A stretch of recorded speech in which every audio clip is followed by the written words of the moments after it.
के साथ नम्रता। गलवान का विवाद लग रहा है कि अब खत्म होने वाला नहीं है, क्योंकि चीन इसे लटकाना चाहता है और भारत को उलझाकर रखना चाहता है। इसका कारण है भारत की बढ़ती ताकत। चीन को लगता है कि एशिया में अगर उसको कोई चुनौती दे सकता है तो वो भारत ही है, इसीलिए इस तरह की रणनीति बना रहा है। लेकिन भारत ने चीन के जाल में फंसने से पहले चीन को ही उलझाकर रख दिया है, क्योंकि जो चीन चाल चल रहा है ठीक उससे आगे बढ़कर भारत चीन को जवाब दे रहा है और इसमें मदद कर रहा है डीआरडीओ।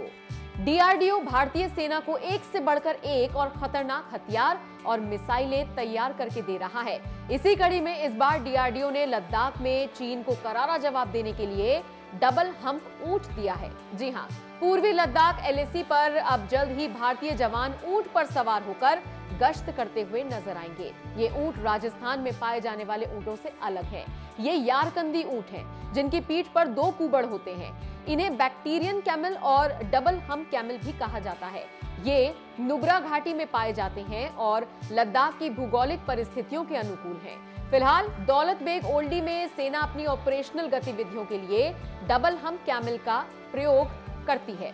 अगले 4-6 महीने में सेना की विभिन्न वाहिनियों को करीब 50 ऊंट अग्रिम इलाकों में गश्त और सामान पहुंचाने के लिए उपलब्ध कराए जाएंगे। यहाँ पर कुछ जानकारी दे उससे पहले डीआरडीओ की बात सुन लीजिए। यहाँ बेसिकली अभी जो रिसर्च है वो डबल हम्प कैमल के ऊपर है।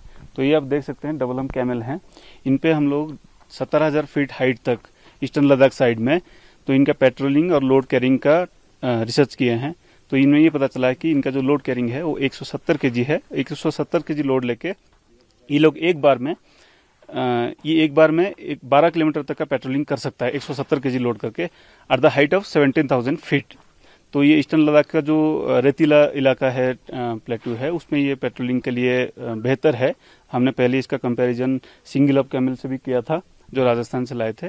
तो इनका कंपैरिजन से ये पता चला कि इस जो हार्श कंडीशन है, ये लद्दाख का जो हाइपोक्सिया कंडीशन है या कोल्ड कंडीशन है, अल्टीट्यूड कंडीशन है, इसके लिए डबल हम्प कैमल सुइटेबल है पेट्रोलिंग और लोड कैरिंग के लिए। तो इसका जो ट्रायल है वो हो चुका है। तो अभी ये आर्मी में इंडक्ट होगा।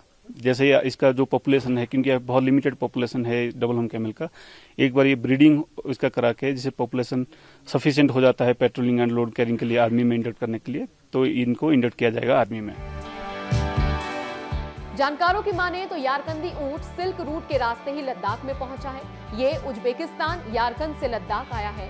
ये नुब्रा के दिस्कित और हुंडर में पाए जाते हैं। इन्हें संरक्षित प्रजाति का ऊंट माना जाता है। मौजूदा परिस्थितियों में इनकी संख्या करीब 350 है।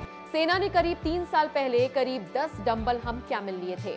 सैन्य अधिकारियों की माने तो डबल हम्प कैमल 2 क्विंटल का वजन उठा सकता है और आसानी से लद्दाख की पहाड़ियों और बर्फीले मैदान में चल सकता है। ये बिना कुछ खाए और पानी पिए 72 घंटे तक रह सकता है।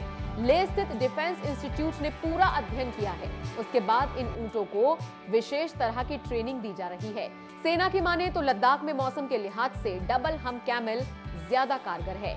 ये ऊंट 2 क्विंटल वजन लेकर 17,000 फीट की ऊंचाई तक आसानी से चढ़ सकते हैं।